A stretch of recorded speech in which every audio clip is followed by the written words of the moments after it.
Welcome back to AM Northwest. You know, if you're planning a garage sale anytime soon, you'll want to get some expert tips, and we've got just the person for you. We welcome back Gary Germer and Tika Praser. Good to see you again. Yeah, thanks for having me in. Okay, so let's first start, though, with the difference between a garage sale and, say, an estate sale, because they are different, right? They are different. Well, they're basically the same idea. It's more a matter of size. A garage sale, people have cleaned out their house and are Right. getting rid of all the junk they don't want. Right. An estate sale or a downsizing sale usually means somebody, their pastor, is moving and they're Right. getting rid of everything in the house. Everything. And so people, dealers especially, want to go to the estate sales because there's a bigger chance of finding something that they might be able to I resell. always think of estate sales as usually higher end stuff.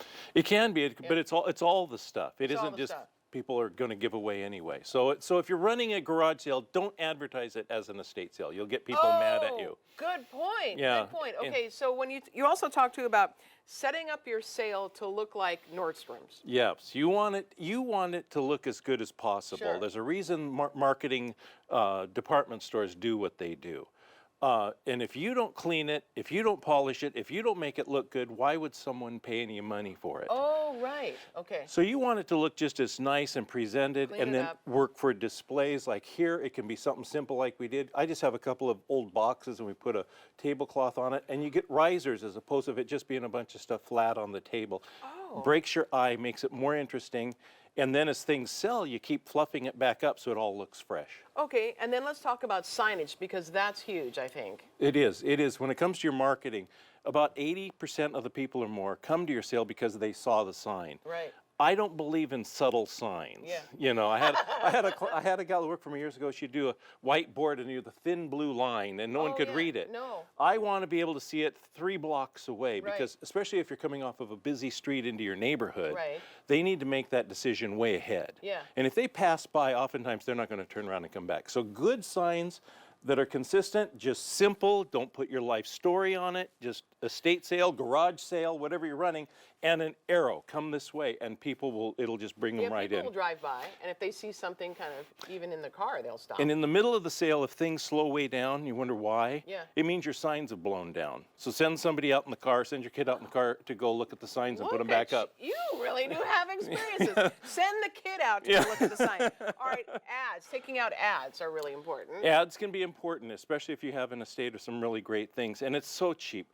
Craigslist, Nextdoor, Yeah. OfferUp, they come up with a new one every time, but make sure you put photos in of your key items. Don't put everything in, but Right. some really great items that would make people want to come. Right. If you have a really big sale and you want to pay for an ad, estatesalefinder.com is the local one to use. Oh. And they put ads that cost you $20, I Yeah. think, 25, I can't remember now, but it's not huge money, but that's where all the dealers look to see which sales they want to go to. I stopped at a garage sale the other day, and I thought what was really smart of the person to do was anything that had to be plugged in was plugged in so that people would see if it could work or not. Absolutely. Yeah. And that's also plays the idea of look at your room. If you're in a garage and it's dark, you need to put lights in so Lights people in, can for see. sure. Have music playing. Yeah, oh, smart. Have that light jazz, something that makes people, because people feel funny if it's in an echo chamber whispering to their friend if they Right. want to buy this. They don't want the person selling to hear it. Right, and then it makes you feel upbeat. Yeah. And if you're happy in a clean, happy place full of fun stuff, you're going to spend money. I like it.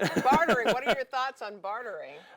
Okay, when it comes to having a sale, you want to have it either a 2 or 3 day sale. I do 3-day sales. Okay.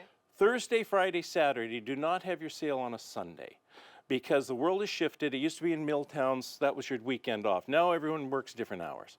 Buyers come Thursday and Friday, lookers come on Saturday. Oh. You might even consider one thing a lot of the professionals do is the night before the last day is to move things around and put your most valuable things together, and then everything else is half price. $50 and under is half price. Okay. Blows it out. And then the last hour or two, follow the advice of that great Portland founding father, Tom Peterson. Free is a very good price. Yeah. And Okay. so at the very end, it's free. Right. And you don't have to box it up and take it to Goodwill. It's gone. There you go. Now talk to me about price tags. I think everything should be priced clearly and the tag appropriate to the size of the item. you want it to be clear, and ideally on expensive things, put down what it is. So bookends or blue thing, Okay. because it will, people switch tags. Yeah. And so you want to use the right size tags. Go and spend a few bucks. Don't get those dots that say 25 cents, you know. I've done that. I've done that. Okay. Yeah. I found a big rule that is very important for everyone to keep in mind is never let anybody inside your house. Right. Right. Never let, there's all kinds of reasons they may try to. Don't Yeah. do that. So don't leave your door unlocked. Make sure No. everything's shut. Always have two people, you and a friend. Yeah. You know, so you can't get distracted and they take your till.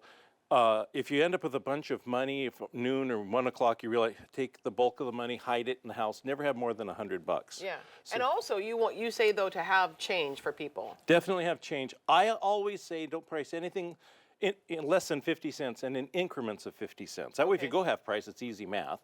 And you only have to have quarters, fives, ones, and Oh, quarters right. to start with Right. to make the change. And lastly, you say if you don't sell it, bless it. Or if you sell something for less than you would hope for, bless it and give it out. Absolutely. And you're going to make mistakes. Relax. You're going to sell something way too cheap, and you're going to find out about it a year later when the neighbor's bragging about what he got for it. Right. Bless him anyway. Yeah. You know, Say, it served okay. its purpose for Yeah. you. Your goal is to end up with an empty garage, Right. some money in your pocket, and Marie Kondo smiling on you. I love it. I love it. All right, we're going to put all those tips on our website at k2.com. Thank you so much, All Gary. right, thank you, And Helen. we'll be right back with more AM Northwest. Don't go away.